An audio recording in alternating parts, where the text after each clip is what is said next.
I'm Lisa. And I'm Jonathan, and we're created for learning. Today we're going to talk about how to survive those horrible, embarrassing moments in front of your students. So,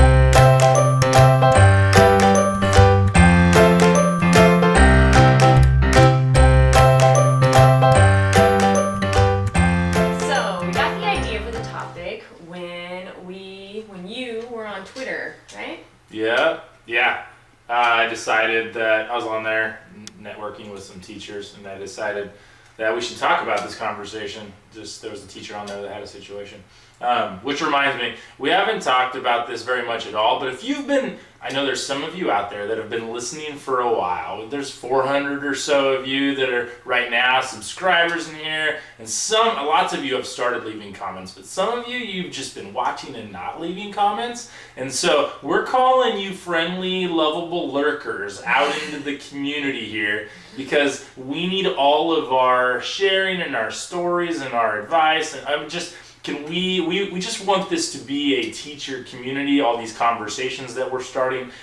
We don't see ourselves as necessarily experts or anything in this. We just want to start these conversations because we see them as important, and we see that in the experience we see happening still in classrooms, in our experience in classrooms, that this is stuff that needs to be talked about. And so we need you to talk about it with us, all right? So would you please do that?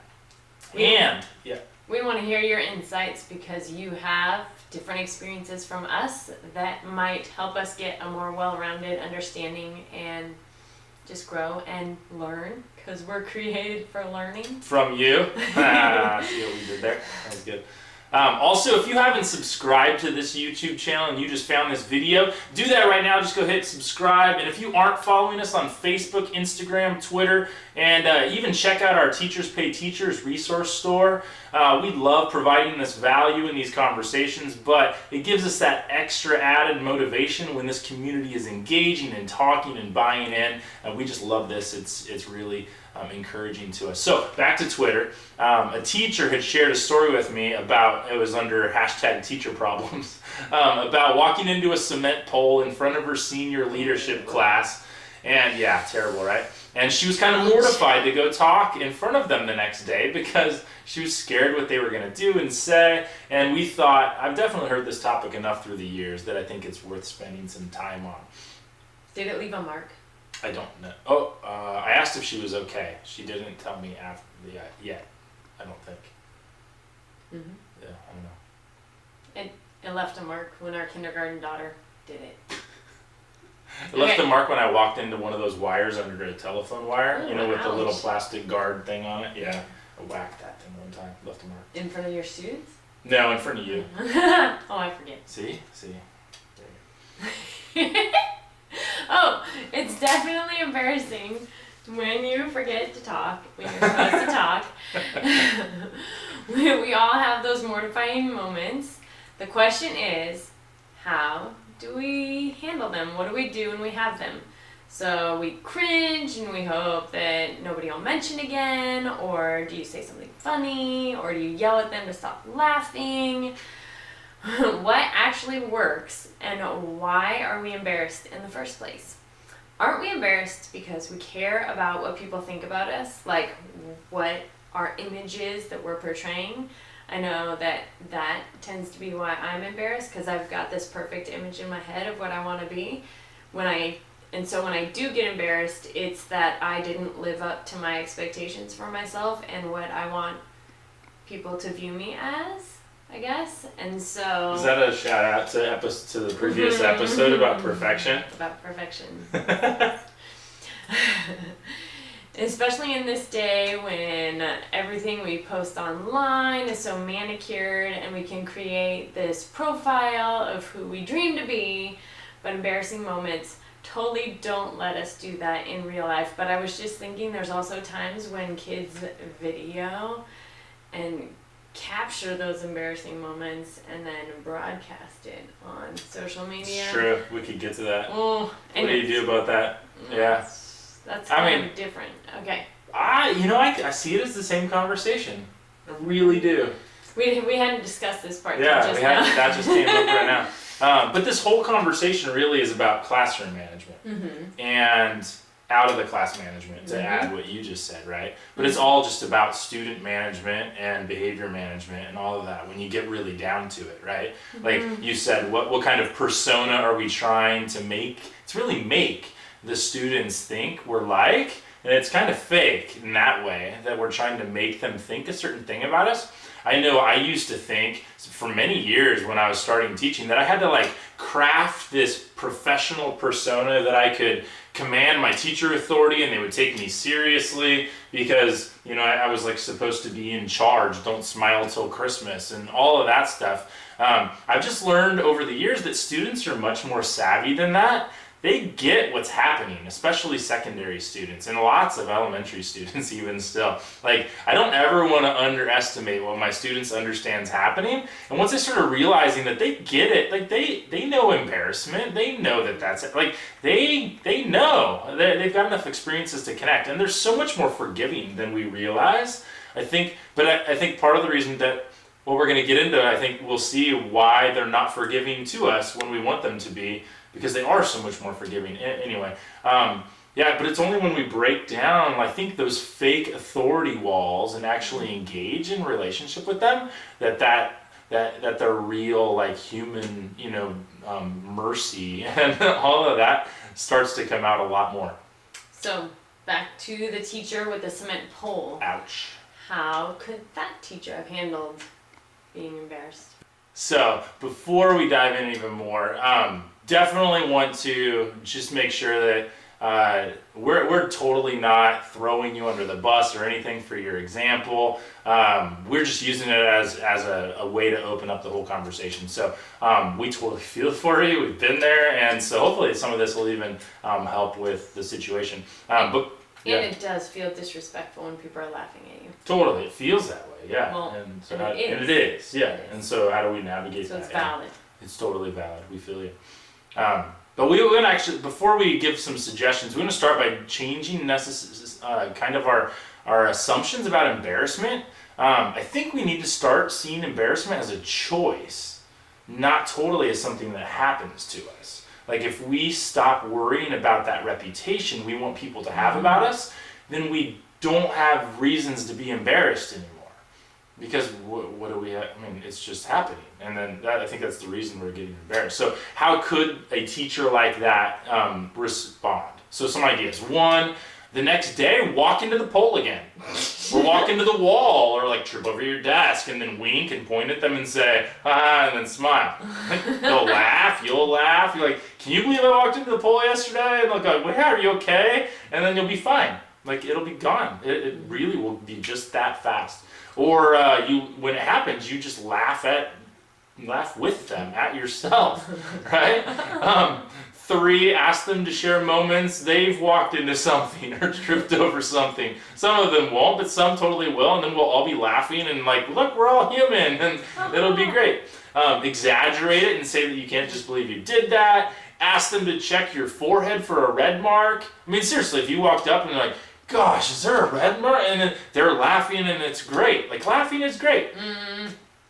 Most of the time, it absolutely, I think so. Yeah. Like, if they're laughing, the time when it becomes not great is when they're laughing and I'm embarrassed. Or the time that it's not great is when you're really hurt. Or when you're really hurt. But like, if you go to them and share, and you actually are hurt, the students won't laugh. Like, or the ones that are laughing will feel bad. It's almost like passive they will aggressive. feel bad because all the other students will see that you're actually hurt. Like, they're human. They totally get it, and they understand it. And so, but it's when we're real that they actually care. Mm-hmm. It's when we're not that they're. You know, I remember back in the times when teachers weren't real was the times when students in my classrooms were the biggest jerks. And last one, maybe just jokingly ask a couple of them to be on guard in case you start losing your balance and stuttering or something. They'll laugh, and then you can go on right on with teaching. But how do you be a professional teacher and do those things? That's the struggle lots of us feel. Like, how do we still be professional and keep our jobs and laugh? Keep our jobs, yeah. Because professional teachers can't laugh. No.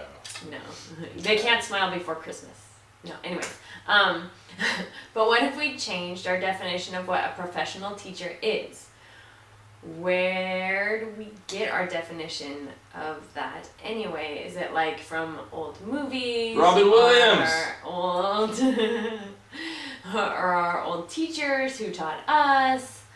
Or what if we started to think of ourselves as teachers in an era of Snapchat and Clash of Clans and the internet, or for elementary, something else, cool teachers, for little kids? What if What do you mean, internet and Clash of Clans and Snapchat? Oh, I'm thinking like first and second graders playing Clash of Clans. Anyways. Dude, maybe, I don't know. Let us know what the Clash of Clans equivalent for first and second grade is. Yeah. But they're definitely on the internet. Yeah. Right? Our second graders totally like all Disney over Descendants. YouTube Well, and Jimmy Fallon and Disney It's our Descendants. oldest. Yeah, there we go. What if professional teacher, so back to it, what if professional teacher meant everything possible to engage students so you earn classroom rapport, so you can effectively teach them when you start the actual content? We've got to stop taking ourselves so seriously when we don't need to take ourselves seriously. We got to stop being fake. Stop being fake. It adds so much to classroom management when you're just keeping it real. Yeah, students definitely listen to our real stuff when they let us see that there's a serious and a non-serious, right? There's serious stuff and non-serious stuff. And I found that like the more I allowed there to be non-serious stuff, the more they jumped right in with me when it was serious stuff. And we just gotta lighten up. And so when it comes to embarrassment, what's an example of maybe you handling embarrassment in your classroom? In my classroom. So I remember the memory I kept having was actually when I first graduated. I graduated young, and I looked young, and I was long-term subbing in a 5th grade class at like one of the more affluent, kind of snooty schools in our school district. Anyways, it had lots of parent involvement. Anyways, so we were at an assembly, and the way that the 5th graders sat for the assembly is they would sit on lunch tables in the back, and I was just sitting on a lunch table with all the students watching whatever it was we were watching. I think it was a talent show, and one of the parents was trying to find me for something, and I didn't realize she was looking for me, and then finally she found me, and she walked up and she said, "I didn't even recognize that was you because you just look like a student." And so I was complimented. I mean, at the time, and insulted. It's weird how it's like an insult. Yeah. Just because, like, I'm trying to be a teacher. I'm being a teacher right now. I'm sorry. You don't even look old enough to be sophisticated and intelligent enough and trained enough to be a teacher. How could you be responsible for my children? You look like a little child. Anyway, so I just let it roll off my back. I think the thing I always used to say to parents was, "Oh, that oil of Olay, it does wonders." And I just left it at that because I was young, man. It's much better than the phrase that goes through my head that I don't say, which is like, "Well, at least I don't look old like you." Never mind. You're mean. I know, that's why I didn't say it. That's the inner voice that's mean sometimes. I tripped a lot. I'm not sure why. I think it was all the big giant backpacks in the aisles. And I just would, whenever I tripped, I would kind of stumble a couple extra steps just so everybody saw me. I don't know, I think that helped. And then I would recover and stand up tall, hold my hands up and take a bow, and then like ask for applause, and they would applaud and laugh and go right back to work. But they loved it. I don't know. Like, I tripped. I'm like, yeah, I tripped. That was it. Yeah, it didn't like waste No. a lot of classroom time though. So Like 10 seconds. Yeah. And they need that sometimes in between their work. The ones around me, the ones on the other side, I don't want to distract them. But anybody around, I don't want, they're wondering if I'm okay too. And they're embarrassed that their backpack tripped me. And so I can just wipe all that away like that. I remember one time, this is a different example, I came back from the bathroom after, and the sink had splattered on my pants, on my khakis, which is, could be room for embarrassment. And a middle school student mentioned it. Hey, what's that on your pants? Like, come on, dude, why do you ask that to your teacher? And I just jokingly admitted that, I kind of smirked at him and said, yeah, I peed my pants again. And he laughed, and that ended up no big deal, because of course he doesn't think, oh, he actually peed his pants. He just was saying it to see what would happen, and then that happened, and it was funny and fine, and we just moved on. But if I had made it a big deal, it would have ruined classroom management. Instead, it helped with classroom management with that guy. What if he was gullible though and totally thought you peed your pants? I'm kind of okay with that. You can think that about it. All right, so then I taught first and second grade, so another example was like, I can't think of an exact example, but there were times, I imagine, I vaguely remember, of my fly being down or my button, ladies with the buttony shirt with the button being undone, and having a student say, Mrs. Stevens, your button's undone. And I wear undershirts, so it wasn't like a big deal, but it could have been embarrassing. But in that situation, I would just say like, oh, thank you so much for pointing that out.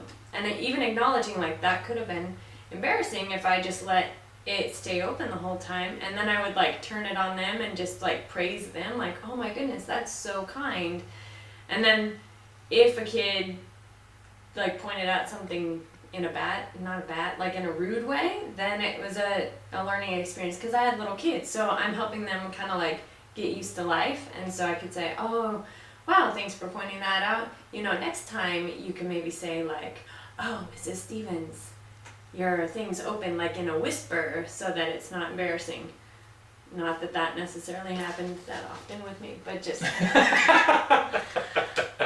this is gonna be an embarrassing video. Okay, let's keep going. Well, yeah, many times over the years. I mean, how many things can a teacher get embarrassed about? I messed up stuff I wrote on the board. I stapled assignments together wrong. I spelled stuff wrong in my assignments. Had stuff stuck in my teeth.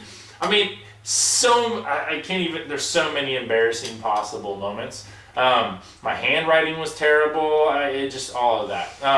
When you spell words wrong and then they look like bad word, just anything could happen. Oh gosh, I just remembered perhaps my most embarrassing moment as a teacher. I was doing a quick impromptu lesson on scheduling because my students are always claiming that they forgot. Right, I forgot my paper, and I would always correct them and say, no, you chose to forget because you didn't choose to remember, right? They'd say, well, how do I choose to forget? And I'd say, well, you didn't choose to remember, so you chose to forget. And we'd fight about that. But I just really wanted to drill that in their head that you can choose to remember. So this one day I had this great idea, like, listen, I was trying to think of ways that I purposefully choose to remember, so I busted out my calendar, my Google Calendar, and I showed them on my phone, but it just wasn't big enough, so I got the projector and put my Google Calendar up on the screen, and I was showing them, like, look at all the color coding, look at all the different examples, and then there's a student in the back that raised his hand. I'd probably been really mad at him if he didn't raise his hand, but he raised his hand, and I called him, and he goes, Mr. Stevens, what is sexy time? It's right there on Wednesday night. And I'm like, what? Oh, and I totally knew what he was talking about. And it was just this moment where I could have been completely mortified, right? Because it really did say sexy time on my calendar. Shout out to Flight of the Conchords and their song Business Time, and just YouTube search it. Yeah. You'll think it's funny. Yeah, in that moment, like, I think it would have even still been okay and fine if my admin had been in the classroom the way I handled it. But it's one of those moments you're like, dude, am I going to get fired? I just, like, my screen said sex in class, and it's just terrible. And so you can either get embarrassed, or you get mad, or you try to hide, or anything. And here's what I chose. And I think it was, in my experience, was the best way that I think I could have handled it in that moment. Because that's top one in my experience. You can share yours if you want. I said, you'll understand when you get married. I told you I choose to remember everything I want to remember. And then they got all red-faced, and it was hilarious, and I didn't get in trouble or anything, because accidents happen, embarrassments happen. He was actually, like, I'm curious about that, but I think I got him, so that's really good, right? And it just was really good. Like, it was a really funny thing, and I could be embarrassed and mortified, or I can go with it. And I'm so glad I went with it. That's just necessary to do that, right? Otherwise, I don't want to be scared all the time. So ultimately, I'm blushing. So ultimately, You don't have to be scared. we don't have to. So ultimately, we need to ask ourselves why we're being embarrassed. What did the situation trigger? Were they straight up disrespectful? Is there a time we really should be embarrassed? Yeah, I mean, the way disrespect is, we shouldn't be embarrassed by their disrespect. Like, really, ever. That's just them being disrespectful. It would require discipline, probably. Yeah. I think the only time we would be embarrassed, and I mean, it's connected to what my thought here, is that the only time we should be embarrassed if they're disrespectful is if they're disrespectful so much because we have terrible classroom management. I think the only time, really, after we've stopped worrying about our persona, the only times we should be embarrassed is when we suck.